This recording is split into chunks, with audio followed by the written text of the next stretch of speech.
2014 में BSNL था, India की नंबर 1 गवर्नमेंट कंपनी थी ना। आज BSNL 2024 है, 20 मार्च है, ठीक है। BSNL 3G स्पेक्ट्रम पे काम कर रहा है, ठीक है। 3G स्पेक्ट्रम पे काम कर रहा है। BSNL को 4G का लाइसेंस नहीं दिया। चलिए यहाँ तक समझ आ गई। BSNL ने 25 साल के अंदर 80,000 टावर लगाए और लाखों किलोमीटर अंडरग्राउंड केबल बिछा दी। वो किसका पैसा? हमारे टैक्स से गया, ठीक है। अब इन्होंने एक नई पॉलिसी बनाई, नरेंद्र मोदी प्राइम मिनिस्टर बने, उन्होंने मुकेश अंबानी को बुलाया, आमने सामने बात करी कि एक नई कंपनी बनाते हैं। बन गई जियो, बन गई 2014 के बाद ही बनी है ना जियो। उसके बाद उनको कह दिया कि जी हमारा तो एक टावर नहीं है, नेटवर्क कैसे आएगा? उन्होंने कहा भाई सरकार के 80,000 टावर हैं BSNL के, उसको हम रोक लेते हैं, उसको हम बैकवर्ड पे ले आते हैं। अब उसका नीलामी ऑक्शन लगा दिया और 2-3 कंपनियां थी। एक वोडाफोन है, वो 60 देशों में, क्योंकि इंग्लैंड की कंपनी है इसलिए बची हुई है, और आइडिया बिड़ला की कंपनी है इसलिए बची है। छोटे प्लेयर तो साफ ही कर दिए इन्होंने, निपटाई दिए।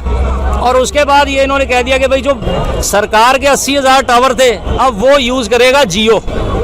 अब जियो ने अपना एक भी टावर नहीं कभी किसी जगह लगाया और 80,000 BSNL के टावर वो यूज़ कर रहा है। और BSNL को 3G दे रखा है और जियो को 5G पे दे रखा है। और सारा जो है वो रॉयल्टी जो रेवेन्यू कमा रहा है वो मुकेश अंबानी ले रहा है। किसी ने उसके ऊपर रेट नहीं लगाई, और कोई लगाए तो कह देंगे ये पाकिस्तान का।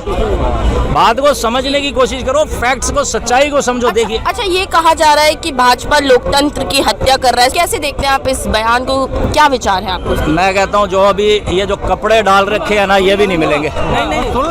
ये जो कपड़े डाल रखे हैं ना, ये भी उतरवा लेंगे अगर ये पॉलिसी सही इनकी एक्सेप्ट होगी। अब इन्होंने एक नया 1 जुलाई से नया कानून बना रहे हैं, BNS, भारतीय न्याय संहिता। उसके आप अमेंडमेंट्स पढ़ लोगे ना, आपके रोंगटे खड़े हो जाएंगे। आप उस चीज को समझिए, जो BNS 1 जुलाई से भारत में भारतीय न्याय संहिता लग जाएगा। ये जो IPC CRPC है ये सारे बंद हो जाएंगे। अब बात को समझने की कोशिश नहीं कर रहे। भारतीय न्याय संहिता के अंदर ऐसी ऐसी चीजें दे रखी हैं कि अगर मतलब जमानत के ऊपर भी अपने को तरसना पड़ेगा।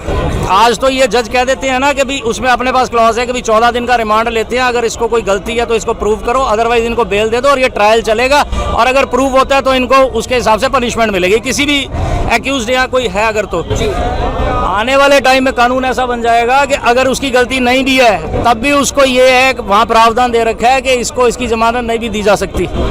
तो जब तक मान लो 10 साल चल रहा है तो 10 साल जेल में भी बैठा रह सकता है बंदा। अब तो जमानत तो मिल रही है, तुम्हारे कपड़े भी नहीं बचेंगे। कानून इतना खतरनाक आ रहा है। आप ये देखो भाई, इंडिया के अंदर जुआ लीगल हो चुका है, ये कैसीनो लीगल हो चुका है। पहले सिर्फ गोवा के अंदर जुआ चलता था, और गोवा के अंदर जुआ नहीं चलता था, शिप थे ना, शिप के ऊपर जुआ चलता था। क्योंकि जब देश आज़ाद हुआ था कानून में एक चीज़ लिखी थी कि भारत की ज़मीन के ऊपर जुआ नहीं चल सकता, तो भारत के पानी पे तो जुआ चल सकता है। तो वो कैसीनो चलते थे, वो शिप के ऊपर चलते थे, समुद्री जहाज के ऊपर। तो वो 100 मीटर 200 मीटर शिप खड़ा कर देते, आगे वही कैसीनो होते थे। तो बोट से जाओ वहाँ जुआ खेलो और आ जाओ। तो गोवा में ऐसे कैसीनो चलते थे। ज़मीन के ऊपर आप जुआ नहीं खेल सकते, पानी पे तो जुआ खेल सकते हो। तो ये इन्होंने क्लॉज निकाल लिया। अब ये सारे लूडो वगैरह, ये ऑनलाइन जुआ सारा हो गया। सबसे बड़ी बात, ओयो के होटल 3 लाख लाइसेंस दे दिए। सेक्शन 497 एडल्ट्री एक्ट खत्म कर दिया। इसके ऊपर बहुत बड़ी डिबेट हुई। चीफ जस्टिस दीपक मिश्रा, उन्होंने सितंबर 2018 में एडल्ट्री एक्ट खत्म कर दिया। भारत में दफा 497 है ही नहीं।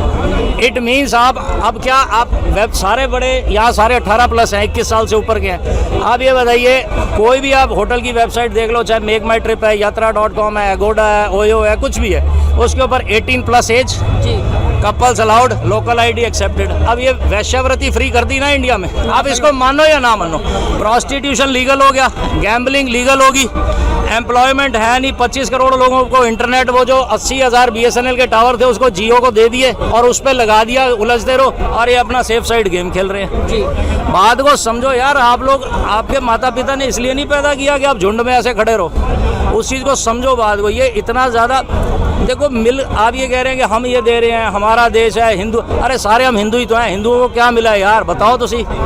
इस हिंदू को क्या मिला, इस हिंदू को, इस हिंदू, ये हिंदू ही तो 90% हम हिंदू ही तो है। मुझे तो आज तक नहीं दिखा इस शहर में, हिंदुस्तान में, कोई गोलियां मार को मुसलमान देख के काट दिया हो। अगर वो रेयरली अगर कहीं होता है तो वो तो छोटा मोटा झगड़ा तो घर पे भी होता ही है। अब आप उसको हाईलाइट कर दोगे, मरना हो गया जी, वो उसने ऐसे कह दिया था इसलिए हम ये कानून बनाएंगे। देखो एक लिमिट तक तो ठीक है, लेकिन अब रेवोल्यूशन की ज़रूरत है, क्रांति की ज़रूरत है। ऐसे कोई फ्री में कुछ नहीं देता। इन्होंने कहा था 15-15 लाख, कितने लाख आएंगे? 15 लाख। अरे यार मैं क्या बोलूं यार, 15 रुपए नहीं किसी के अकाउंट। आप क्या आएगा आज तक 15? भैया हम तो आपके मम्मी पापा, आप क्या आएगा 15? आप क्या है सर? नहीं आए। बेवकूफ किसको मना रहे हैं ये लोग?